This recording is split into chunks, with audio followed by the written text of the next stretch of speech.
आज हम लोगों ने जुलाई अगस्त में मोर्चा निकाला था, चक्का जाम किया था, इसी पानी के लिए रास्ता बंद किया था।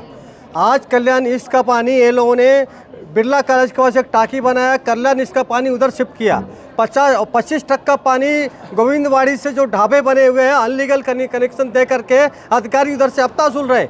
अधिकारी लोगों ने सब कनेक्शन दिया, कनेक्शन काटते नहीं करके कल्याण ईस्ट का पानी जो स्पीड से अपना ये प्रेशर से आना चाहिए, प्रेशर से पानी नहीं आ रहा है, टाँकी नहीं भर रहा है और लोगों को किधर भी पानी नहीं मिल रहा है। आज हमारा जो कैलाश नगर, खड़े गलौली, आत्माराम नगर, महावीर नगर, शिव शक्ति नगर, साई नगर जो एरिया है ये सब चाली है, सब गरीब लोग हैं, कोई हाथ गाड़ी वाला है, सब गरीब लोग बेचारे लाइट का बिल, पानी का बिल भर रहे हैं, टैक्स का बिल भर रहे हैं, करोड़ रुपया भर रहे बेचारे, उनको पानी नहीं मिल रहा है। ये लोग पानी डिवाइड करके बिल्डिंगों में बांट रहे हैं, इधर बांट रहे हैं और जो चाली में रहने वाले उनके पास कोई टाकी नहीं है कि नीचे स्टोर करे, ऊपर कोई टाकी नहीं है, वो एक ड्रम रखे, ड्रम भर पानी रहता है। आज हमारे इधर रामनवमी गया, गुड्डी पड़वा गया, नहाने को पानी नहीं। आज बच्चों का स्कूल चालू है, बिना नहाए बच्चे स्कूल जा रहे हैं। आज कल्याण ईस्ट का पानी का लोगों इतना बदतर हालत करके रखा है। आज कल्याण वेस्ट में कभी देखा है कि अंडा मोर्चा निकला है? डुमली में देखा क्या कभी अंडा मोर्चा निकला है? कल्याण ईस्ट को इन्होंने वंचित करके रखा है, पूरा वंचित करके पूरा पानी कल्याण ईस्ट का लोग बेच रहे हैं, ये लोग हप्ता खा रहे। इलेक्शन झाल्यापासून खडे गोलेले, विठ्ठलवाडी, कैलासनगर, नेहरू नगर या परिसरात मोठ्या प्रमाणावर पाणी टंचाई आहे। अक्षरशः सण असेल, परीक्षा असेल, नोकरी असेल, सगळं वाऱ्यावर टाकले बिचाऱ्या महिलांनी।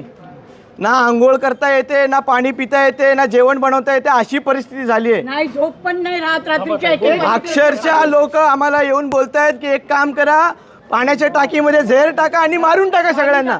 इतके संतप्त नागरिक झाले आणि वारंवार प्रत्येक स्तरावर केडीएमसीच्या आयुक्तांपर्यंत तक्रार देऊन सुद्धा जर लोकप्रतिनिधींची कामं होत नसतील तर काय अर्थ आहे या केडीएमसीचा? काय अर्थ आहे या टॅक्स भरण्याचा, पाण्याचा टॅक्स भरण्याचा?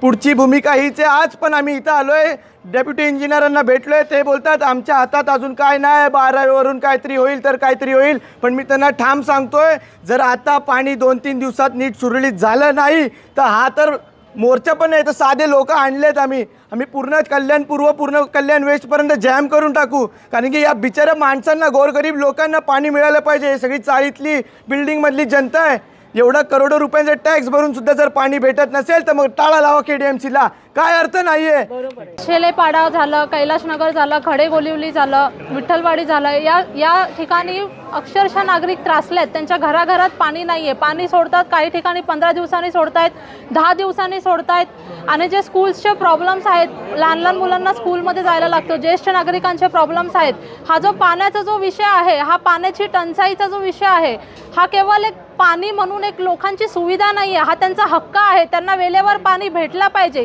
याच करता आम्ही ही मागणी करण्याकरता आज इथे वॉर्डला आलेलो आहोत आणि साहेबांना सांगितलं की जी पाण्याची समस्या आहे ती लवकरात लवकर सोडवा आणि जे माझे नागरिक आहे, जो माझा परिवार आहे जो त्रासलेला आहे, त्यांना लवकरात लवकर पाणी कसं भेटेल याचं नियोजन काढा। नाहीतर मग जसं आता मधुरदादा बोलले की आम्ही कल्याण पूर्वेकरता पूर्ण रस्त्यावरती उतरू आणि एक खूप मोठा मोर्चा काढू आणि एक आम्ही युवा पिढी म्हणून आम्ही हे करून दाखवणार। जय हिंद, जय महाराष्ट्र।